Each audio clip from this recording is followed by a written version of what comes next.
Hello குட்டீஸ், welcome to சின்ன channel. குட்டீஸ், இன்னைக்கு நம்ம ஒரு அழகான பொம்மைய பத்தி பார்க்க போறோம். இந்த பொம்மை ரொம்ப விசேஷமானது. ஏன்னா இது பேசும். ஆமா குழந்தைங்களா, இந்த பொம்மை நம்ம எல்லாரையும் போல பேசும். ஆனா இது யார்கிட்டயும் பேசாது. தனக்குள்ளேயே பேசிக்கிட்டு இருக்கும். ஒரு நாள் நம்ம பேசுற பொம்மை ரொம்ப போர் அடிச்சதா உணர்ந்துச்சு.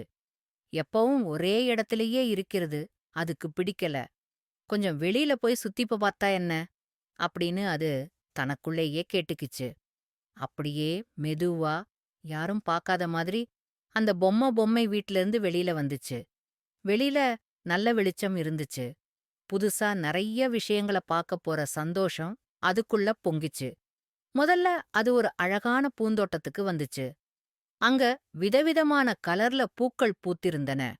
சிவப்பு, மஞ்சள், நீலம்னு பார்க்கவே ரொம்ப அழகா இருந்துச்சு. வண்ணத்துப் பூச்சிகள் அந்த பூக்கள் மேல பறந்து விளையாடிட்டு இருந்ததை பார்த்து அந்த பொம்மை ரொம்ப சந்தோஷப்பட்டுச்சு. அப்புறம் அந்த பொம்மை ஒரு சின்ன ஆத்துக்கிட்ட வந்துச்சு. அந்த ஆத்துல சில வாத்துகள் அழகா நீந்திக்கிட்டு இருந்தன. அந்த வாத்துகளோட சத்தம் கேட்கறதுக்கு ரொம்ப இனிமையா இருந்துச்சு. பொம்மை கொஞ்ச நேரம் அங்கேயே உட்கார்ந்து அந்த வாத்துக்கள பார்த்துக்கிட்டு இருந்தது. கொஞ்ச நேரம் கழிச்சு அந்த பொம்மை ஒரு மரத்தடியில ஒரு அணில் சோகமா உட்கார்ந்திருக்கத பார்த்தது. அந்த அணில் ஏன் சோகமா இருக்குன்னு பொம்மைக்கு தெரியல. அது கிட்ட போய் மெதுவா என்ன ஆச்சு அப்படின்னு தனக்குள்ளேயே கேட்டுக்கிச்சு. அந்த அணில தன்னோட கையால ஒரு காய் கீழ விழுந்துட்டதா காட்டுச்சு. அந்த காய் கொஞ்சம் தூரத்துல கிடந்துச்சு. நம்ம பேசுற பொம்மை உடனே போயி அந்த காயை எடுத்துட்டு வந்து அந்த அணில்கிட்ட கொடுத்தது. அந்த அணில் ரொம்ப சந்தோஷமா அந்த காய வாங்கிக்கிச்சு. அது நம்ம பொம்மைய பார்த்து ஒரு மாதிரி நன்றி சொல்ற மாதிரி தலைய ஆட்டுச்சு. அந்த நிமிஷம் நம்ம பொம்மைக்கு ரொம்ப சந்தோஷமா இருந்துச்சு.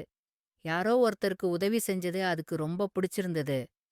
அதுக்கப்புறம் அந்த பொம்மையும் அந்த அணிலும் கொஞ்ச நேரம் ஒண்ணா விளையாடினாங்க. அந்த அணில மரத்துல ஏறி குதிச்சும், பொம்மை தரையில நடந்துட்டும் விளையாடினாங்க.